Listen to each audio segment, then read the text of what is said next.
সবসময় থাকবে এবং আমরা স্মরণ করবো মাঝে মাঝে মানে রিমেম্বার অ্যাবাউট সামিয়া। সামিয়া যখন আসে তখন কি সুন্দর একদম চঞ্চল প্রজাপতির মতন আর কি দৌড়ে বেড়াতো এখানে ওখানে, খুব ভালো লাগতো। একটা ডিপার্টমেন্টে হাসি খুশি হইচই একটা মানে আনন্দ ঘন পরিবেশে সবসময় সে আমাদেরকে উৎসাহ করতে এবং আনন্দ দিত।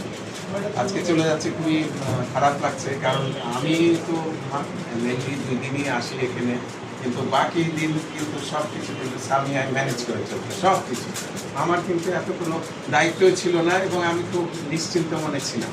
সব কিছু সামিয়ায় দেখে শুনে ঠিক কোন পরীক্ষা কখন কী হবে রুটিন কী হবে, লেকচারার কাকে নিতে হবে, সব কিছু ম্যানেজ করেছে।